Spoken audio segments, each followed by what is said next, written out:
Today, my presentation focuses on painting in the Indus Valley Civilization during the mature Harappan period, roughly 2600 to 1900 BCE. While most people recognize this civilization for its great bath, city planning, and priest-king statue, painting offers a more personal and human view of Indus life. No wall paintings have survived, which makes sense because most buildings were made of sun-dried mud brick and lime plaster, materials that easily erode over thousands of years. Instead, evidence of painting appears on pottery and terracotta figurines. Across sites like Harappa, Mohenjo-daro, and Kalibangan, archaeologists have found thousands of red-slipped vessels decorated with black and white motifs, and small figurines showing traces of red or black pigment. Under a microscope, these pigments reveal iron oxide for red and manganese oxides for black, proof that these are genuine ancient paints, not stains from soil. Because the Indus script remains undeciphered, we don't have written records explaining the meaning of these designs. So archaeologists study the physical evidence, the pigments, the firing methods, and recurring motifs to interpret how painting fit into daily life. In this presentation, I'll focus on 4 points: evidence and mediums, pigments and techniques, themes and symbolism, and cultural significance. By the end, I hope to show that painting in the Indus Valley was more than decoration. It was a fusion of art, science, and belief, connecting craftsmanship and culture in everyday life.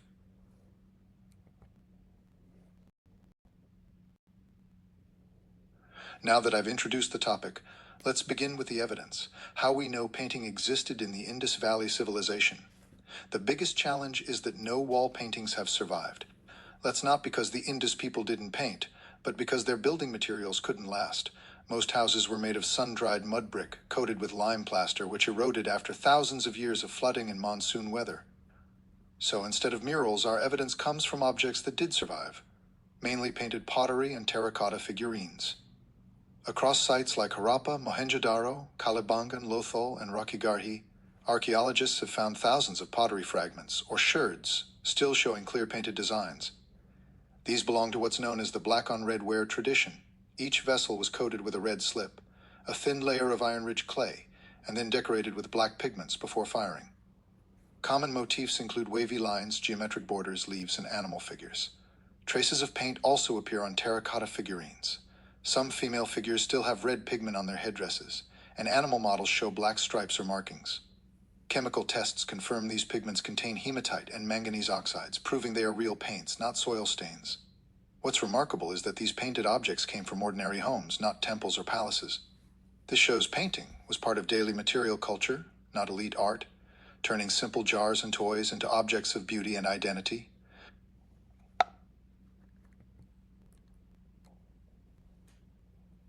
Now that we know where Indus painting appears, let's look at how it was made and why its colors have survived for over 4,000 years.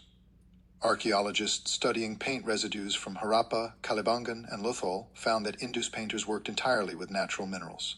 The red color came from red ochre, or hematite, which is iron oxide ground into powder and mixed with water or clay slip. For black designs, they used manganese oxides or carbon black made from charcoal or lamp soot. Traces of white lime and kaolin clay were also found, used for outlining or details. All of these materials were heat-stable, meaning they bonded permanently during firing. Their most common method is known as the black-on-red ware technique. Potters first shaped and smoothed the clay, coated it with a thin red slip, then painted their designs, usually geometric lines, wavy bands, or stylized animals, before firing. When the pots were fired in kilns at about 800 to 900 degeth, the pigments fused chemically with the surface, becoming part of the ceramic itself. That's why these designs still remain clear today. That's why these designs to understand how oxygen levels in the kiln affected color. Too much made the blacks turn brown, too little darkened the whole pot. So Indus artists were also early materials scientists, blending chemistry and creativity.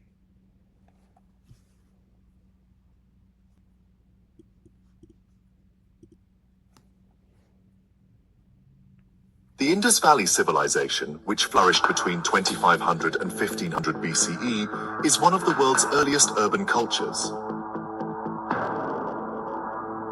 While no large wall paintings have been discovered, the Harappans are well known for their decorated pottery. These paintings give us valuable insight into their cultural and artistic life. Indus Valley pottery was mainly made from red or buff-colored clay. Artists painted the surface in black, using designs such as parallel lines, circles, intersecting patterns, and checkerboards. Stylized depictions of animals like bulls, birds, fish, and peacocks were also common. The paintings were not only decorative but also symbolic. They may have carried religious, cultural, or ritual meaning. The frequent use of animal motifs suggests a strong connection to nature and perhaps beliefs linked to fertility and prosperity. The pottery itself shows remarkable technical skill. Harappan artisans used the potter's wheel to shape smooth, symmetrical vessels. After shaping, the pottery was fired in kilns at high temperatures. Designs were painted before firing, which made them last for thousands of years. The uniqueness of Indus Valley pottery lies in its simplicity, combined with creativity. Unlike later traditions that used many colors, Harappan artists worked mainly with a two-tone scheme, red pottery with black painted designs. This gave the vessels a bold and striking appearance. In conclusion, the painted pottery of the Indus Valley civilization represents an early and important chapter in Indian art. It reflects the people's creativity, technical skills, and their relationship with nature and society. Even after more than 4,000 years, these simple yet elegant designs continue to fascinate historians and art lovers alike.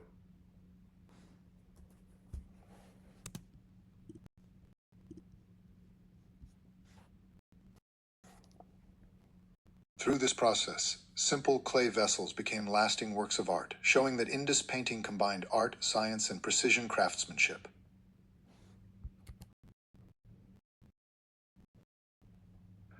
Now that we understand how Indus paintings were made, let's look at what they actually showed and what those images might have meant. Across sites like Harappa, Mohenjo-daro, and Kalibangan, archaeologists found that the painted designs weren't random. They followed consistent motifs and patterns, repeated across thousands of vessels and figurines. This repetition suggests that Indus painting carried symbolic meaning, not just decoration. Many motifs are drawn from nature. The bull, often shown in profile with strong curved horns, symbolized strength and fertility, qualities central to agriculture and trade. The peacock, with its tail feathers spread, represented beauty and renewal, and was associated with the monsoon cycle. The fish, sometimes shown in pairs surrounded by wavy water lines, symbolized life, fertility, and abundance. Interestingly, in some later South Asian languages, the word for fish also means star, suggesting a link between water and the cosmos. Alongside these natural forms, artists used geometric patterns, zigzags, triangles, grids, and concentric circles. These shapes reflected ideas of balance, rhythm, and cosmic order. Some vessels even combined both styles, a bull framed by triangles or fish surrounded by wave lines, blending nature and geometry into one visual language. I also want to cover some of the seals that have been discovered associated with the Indus Valley. We see a lot of bulls on these seals. Some people have thought some of them with what looks like a single horn look like unicorns, which I'll show you in a second. And then there are also some interesting male figures in yogic postures. So we'll look at that also in just a minute. But these seals were carved on relatively soft stones and then covered with a kind of coating and then fired to harden them. And they include images of bulls, for example, that may have been symbols of virility, but also writing. So some people have theorized that the Indus Valley had some of the earliest writing in the world. And so the sad thing is we have yet to determine how to read this script. We do know that it was written, or that it was read, from right to left. But beyond that, there's very little that we know about it.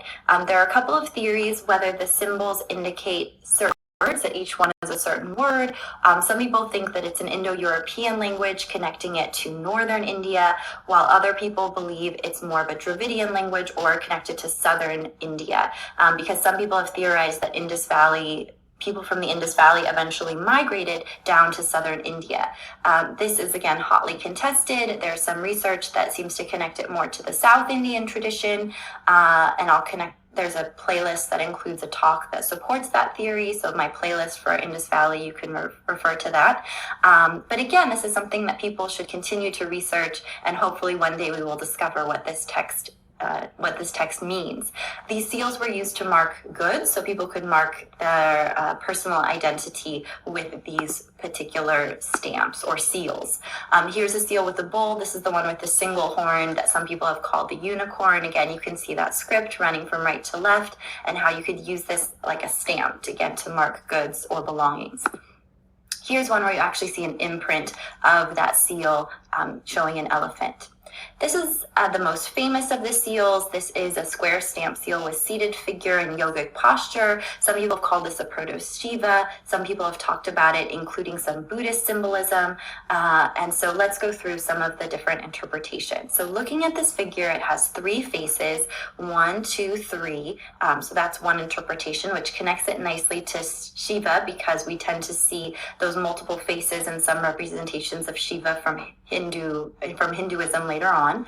But some people have just called it a lord of animals, or some kind of person who is in charge of animals, because you have a water buffalo, you have a rhinoceros, you have a tiger, you have an elephant, all surrounding this clearly very powerful figure in this yogic posture. Many scholars have tried to identify exactly what yogic posture he is in. He has an elaborate headdress, again connecting him to the animals, but also this idea of power with the headdress. And we know that the Indus Valley traded with Mesopotamia, and horned headdresses were symbols of divinity and power in the Near East. And so you may have that same kind of idea here.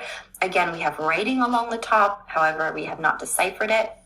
He's, again, a figure of status seated on a kind of throne, so on this elevated platform. And then also there seem to be deer figures right underneath his platform. And that connects him nicely to the Buddha, because there's a tradition there's the idea that the Buddha gave his first sermon in a deer park. So we often see representations of the Buddha with the deer underneath him or nearby. So the deer is often connected to the Buddha. So a mystery of a seal, but possibly an indication of future religious iconography to come. A final work to look at is just this nude male torso from Harappa. We've been primarily looking at works from Mohenjo-Daro, but here we see a work very small, 3.5 inches, made of red limestone, and it's incredibly naturalistic. You have that soft belly, you have a very fleshy representation here. Some people have even believed that it doesn't date from the Indus culture just because it looked so realistic. So I give you this term naturalism, the depiction of things as accurately as possible, because in this particular work, you do seem to see this very naturalistic human form. Some people have also thought that this suggests the practice of yoga in the Indus Valley because of the idea of the control of the breath and getting that breath into the belly. So both that previous seal, if we could return to it, which possibly shows the practice of yoga, and Shiva is even connected to the practice of yoga too. And this idea of breathing or drawing the breath into the belly also connects to this idea of yoga. So some people have said the Indus Valley was this idyllic, hygienic, peaceful society where people were practicing yoga, and these 2 works of art possibly support that theory. So finishing up around 1900 BCE, we start to see this decline of the Indus Valley civilization. One theory is there was an Aryan invasion from the west, and so these people were displaced and thus moved down to South India. However, the Aryans probably didn't come until a little bit later, so that could be a problem with that first theory. There may have also been an earthquake that changed the course of the river or caused it to become heavily silted, and so this made it difficult to farm. There's also the idea of heavy deforestation because of the production of all these bricks in order to build these societies. As you just saw, the same motifs, bulls, peacocks, and geometric borders, also appear on Indus seals. This shows that painters and seal carvers shared a common artistic language, expressing beliefs, identity, and harmony with nature through repeating patterns and form. Finally, let's talk about why Indus painting actually matters, why a few fragments of color on clay can tell us so much about an ancient world. What's remarkable is that Indus painting wasn't made for kings or temples. There are no palace murals or grand frescoes like in Egypt or Mesopotamia. Instead, color and design appear on everyday objects, the jars that stored grain, the bowls used for food, the toys and figurines found in homes. That means art in the Indus world was not for the elite. It was for everyone. Beauty was part of daily life. These paintings also show how closely art, technology, and society were connected. The same red and black pottery style appears across thousands of kilometers, from Harappa in the north to Lothal in the south. That kind of consistency means these weren't isolated artists. They belonged to workshop traditions that shared techniques, motifs, and firing methods. It reflects an organized, cooperative society that valued both skill and harmony. Even more interesting, their motifs, bulls, fish, and concentric circles, reveal how they understood life and nature. They saw the world as balanced, cyclical, and alive with meaning. Even though their script remains undeciphered, their art speaks for them, expressing ideas of fertility, order, and spirituality through pattern and color. So when we look at a painted pot from the Indus Valley, we're not just seeing decoration. We're seeing how ordinary people made beauty part of survival, how they turned clay and pigment into a language of identity, belief, and creativity that still echoes across South Asia today. Thank you.